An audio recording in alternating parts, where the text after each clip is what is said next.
Plan तो ये है कि जैसे आप खुद ही जानते हैं कि अभी सबसे ज़्यादा महामारी दिल्ली में अगर किसी चीज़ की है तो वह है ऑक्सीजन की। ऑक्सीजन को लेकर जिस तरीके की महामारी फैली हुई है, जिस तरीके से लोग दर बदर भटक रहे हैं ऑक्सीजन को लेकर, तो हमने 200 कॉन्सनट्रेटर्स मंगवाए हैं और लोगों के बीच में बांटेंगे। और हम सिर्फ इतना लोगों से चाहते हैं कि इंसानियत के नज़रिए से उस ऑक्सीजन कॉन्सनट्रेटर को देखिए कि जब आपका इस्तेमाल ख़त्म हो जाए, जब आपकी ज़रूरत ख़त्म हो जाए तो वापस दीजिए, क्योंकि हम ये नहीं चाहते कि किसी के घर पे जाए, किसी ज़रूरतमंद के घर पे जाए तो वो वापस ना आए, क्योंकि ये चीज़ें इस वक्त पे करना बहुत गलत है। और हमने पहले जिस तरीके से फेविफ्लू मुफ्त में बांटी, ऑक्सीजन सिलेंडर्स मुफ्त में दिए, उसी तरीके से कॉन्सनट्रेटर्स भी मुफ्त में देंगे। और हम चाहते हैं कि लोग हर तरीके की इस वक्त में इंसानियत रखें, क्योंकि किसी की ज़िंदगी बचती है उससे बेहतर चीज़ कुछ भी नहीं है। देखिए, हमने 2 तरीके की चीज़ें प्लान करी हैं कि जो EWS के लोग हैं वो अपना कार्ड लेके आएँ, और दूसरा हमने जो प्लान किया है कि आपको 7 से 10 दिन का हमारे को पोस्ट डेटेड चेक देना होगा। हमारा कोई मकसद नहीं है, कोई लक्ष्य नहीं है कि हम उस चेक को हम इनकैश करेंगे, लेकिन सिर्फ एक सिक्योरिटी के नाते, एक काला बाजारी बंद करने के नाते, कि लोग ऐसा ना हो कि किसी के घर में जाए वो आगे बेच दे या अपने ही घर में रोटेट करता चला जाए, या फिर वो हम नहीं चाहते कि हम पुलिस को वहाँ भेजें और उनसे कॉन्सनट्रेटर मंगवाएं, क्योंकि ये हमारा नज़रिया नहीं है इस कॉन्सनट्रेटर को लोगों को देने का।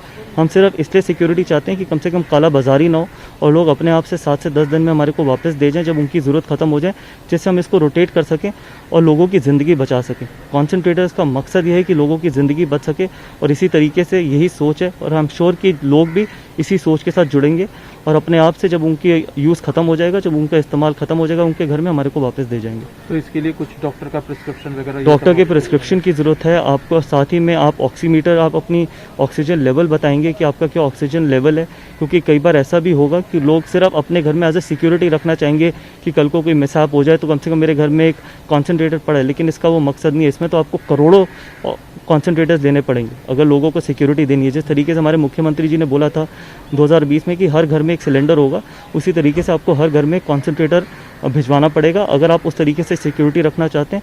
लेकिन यहाँ पर मकसद ये कि जिसको सबसे ज़्यादा ज़रूरत है, जिसकी ज़िंदगी बच सकती है, उसके घर में जाए, वो एक बारी ठीक हो जाए, फिर हम उसको रोटेट कर सकें।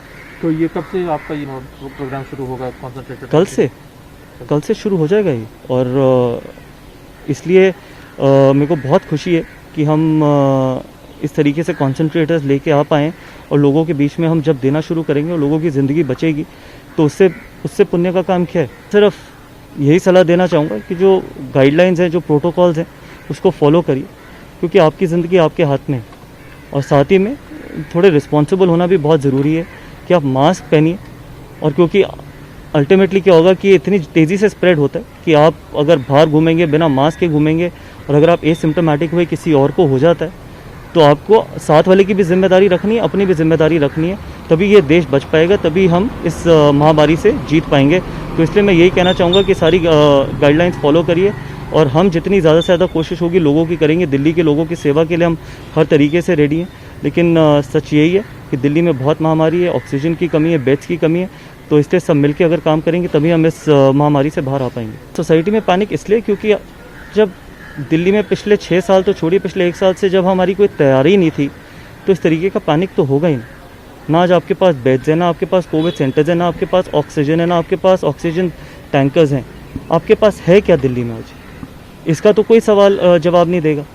ठीक है, ये महामारी, ये पैनिक जिसके घर का व्यक्ति गया, जिसका भाई गया, जिसका बेटा गया, उनसे पूछिए ना क्या हो रहा है, किसकी जिम्मेदारी है?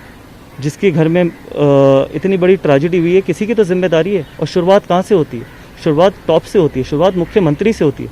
मुख्यमंत्री इनकी जिम्मेदारी लीजिए ना, मुख्यमंत्री हैं आप, 6ठे साल मुख्यमंत्री हैं। जिस घर में इतनी बड़ी ट्रेजेडी हुई है वो आपकी जिम्मेदारी थी, क्योंकि आपने 1 साल में कुछ भी नहीं किया।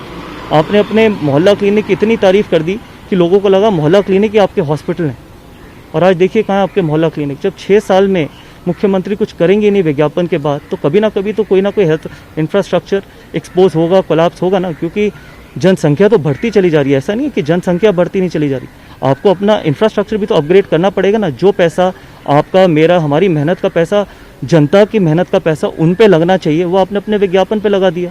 मैं राजनीति में इसलिए नहीं आया कि मैं जनता का पैसा अपने ऊपर अपनी राजनीति चमकाने के लिए लगाऊं, और वो सही भी नहीं है। वो मुझे लगता है सबसे घिनौनी राजनीति है। मकसद जनता के पैसे का ये है कि जनता की ही भलाई के लिए लगे, चाहे वो हेल्थ में लगे, एजुकेशन में लगे, इंफ्रास्ट्रक्चर डेवलपमेंट में लगे, लेकिन आपने वो किया ही नहीं। अभी भी देखिए रोज़ विज्ञापन आते हैं, महाराष्ट्र से लेकर दिल्ली तक आज भी विज्ञापन चल रहे हैं। ये इंसानियत है? ये इमोशन है दिल्ली की जनता के साथ आपकी? कौन कौन सा ऐसा मुख्यमंत्री है जो इस तरीके का विज्ञापन देता है, और वो भी जनता के पैसे का? आज हॉस्पिटल में जाके देखिए कितने मैसेजेस, हज़ारों मैसेजेस रोज़ आते हैं हमारे पास, रोते हुए लोगों के फ़ोन आते हैं, और शर्म ये आती है कि हम उनके लिए ज़्यादा कुछ कर नहीं पाते। इनके नोडल ऑफिसर एक फ़ोन नहीं उठाते, एक फ़ोन कोई नहीं उठाता, फ़ोन स्विच ऑफ जाता है। अगर आपको इस तरीके का मुख्यमंत्री चाहिए तो फिर आपको इसी तरीके के रिजल्ट भी मिलेंगे। आप मुझे ये बताइए, राजधानी में किस चीज़ की शॉर्टेज नहीं है? यही तो अभी वैक्सीन है, इससे पहले ऑक्सीजन थी, फिर ऑक्सीजन टैंकर्स नहीं थे, उससे पहले हॉस्पिटल्स नहीं है, बेड्स नहीं है, कोविड सेंटर्स नहीं है। एक ऐसी चीज़ बता दीजिए जिसमें जो राजधानी में सफिशेंट है राजधानी के लोगों के लिए, दिल्ली के लोगों के लिए, एक ऐसी। चलो मैं तो यहाँ पर खड़े होकर आपको हर तरीके की चीज़ बता पाऊँगा, यही मुख्यमंत्री बाहर आके जवाब दें कि हमारे पास एक ऐसी चीज़ है जो दिल्ली की 2.5 करोड़ जनसंख्या के लिए, 2.5 करोड़ लोगों के लिए सफिशेंट है। एक भी ऐसी चीज़ नहीं है, हर चीज़ की कमी है। तो इससे पता चलता है कि जब आप 6 साल सिर्फ अपनी राजनीति चमकाने के लिए करेंगे तो अल्टीमेटली जो किसी का बुरा होगा तो वो जनता का ही बुरा होगा। आज मुझे बेड मिल जाएगा, मुख्यमंत्री जी को किसी तरीके की प्रॉब्लम नहीं होगी, आज किसी एमपी को प्रॉब्लम नहीं होगी, किसी एमएलए को प्रॉब्लम नहीं होगी बेड लेने में। मैं तो खुद आपके सामने कह रहा हूँ कि ठीक है, आज मुख्यमंत्री जी को अगर बेड चाहिए हो अपनी फैमिली के लिए तो दिल्ली के किसी भी हॉस्पिटल में मिल जाएगा। असली में मरती है जनता, और जनता जिस तरीके से मर रही है उसकी जिम्मेदारी मुख्यमंत्री की है।